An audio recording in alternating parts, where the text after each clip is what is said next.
Hi friends, welcome to my channel. ఈ book వచ్చినప్పటికి ఏంటంటే AP inter first year English baby bullet book అనమాట. మా దగ్గర ఇంకా ఈ బేబీ బుల్లెట్ బుక్ అవైలబుల్గా లేదు అనుకునే వాళ్ళు ఏం చేస్తారంటే, ఈ వీడియో డిస్క్రిప్షన్లో నా టెలిగ్రామ్ ఛానల్ లింక్ ప్రొవైడ్ చేశాను.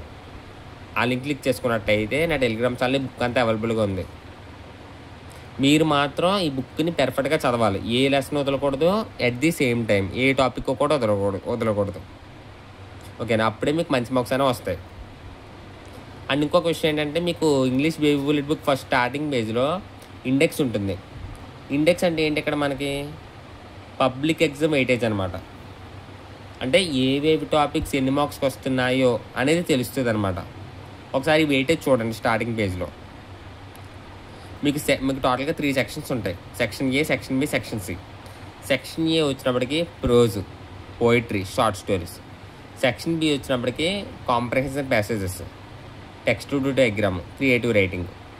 సెక్షన్ సి వచ్చినప్పటికి ఏంటంటే parts of speech, articles, prepositions, tenses, voice, reported speech, degree of comparison, clause analysis and synthesis of sentences, question tags, common errors, silent letters, synonyms, antonyms, odd sounds, dialogue writing skills. బాబోయ్! Section C వచ్చినప్పటికి దిమ్మ తిరిగిపోతుంది. అసలు ఎన్ని topics అనేవి చూసుకోండి. ఓకేనా? So మీరు జాగ్రత్తగా ఈ బేబీ బుల్లెట్ బుక్ని వదలకుండా చదివినట్లయితేనే మనకి మార్క్స్ అనేది పక్కా వస్తాయి.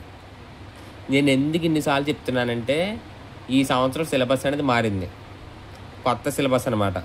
కాబట్టి అందుకని మళ్ళీ చెప్తున్నాను, మీరు బేబీ బుల్లెట్ బుక్ మాత్రం ఎట్టి పరిస్థితుల్లో వదలొద్దు అని చెప్తున్నాను. జాగ్రత్తగా మీరు అన్ని టాపిక్స్ కవర్ చేయండి. సెక్షన్ సి వచ్చినప్పుడు చూశారు కదా, ఇన్ని టాపిక్స్ ఉన్నాయి మనకి.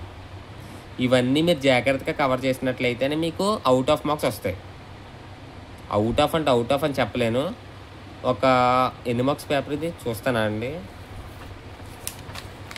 లాస్ట్లో మనకి మోడల్ పేపర్ ఉంటుందన్నమాట. సో ఇది మీకు మోడల్ పేపరు. టోటల్కి వచ్చినప్పుడు 100 మార్క్స్కి. ఆ 100 మార్క్స్లో మనకి సగం గ్రామరే సరిపోద్ది.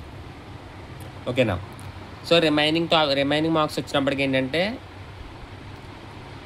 Prose lessons, poetry, poems, short stories, comprehension passages, text to diagram, creative writing. ఇవి ఎలాగైనా రాసేస్తారు మీరు. ఎటొచ్చి మీకు మార్క్స్ లాస్ అయ్యేదల్లా సెక్షన్ సిలోనే. సో అవి మాత్రం కొద్దిగా ఎక్కువ హార్డ్ వర్క్ చేసి చదివినట్లయితేనే మీకు మంచి మార్క్స్ అనేవి వస్తాయి. ఓకేనా? మీరు మాత్రం జాగ్రత్తగా చదవండి. ఒకసారి మీకు ఏదైనా డౌట్ ఉంటే బోర్డ్ మోడల్ పేపర్ చూడండి, పీడిఎఫ్లోనే ఉంటుంది బోర్డ్ మోడల్ పేపర్ కూడా. ఓకేనా? సో బాగా చదవండి. All the best. అండ్ మన ఛానల్ కూడా సబ్స్క్రైబ్ చేయండి, మీ ఫ్రెండ్స్కి కూడా షేర్ చేయండి. Thank you.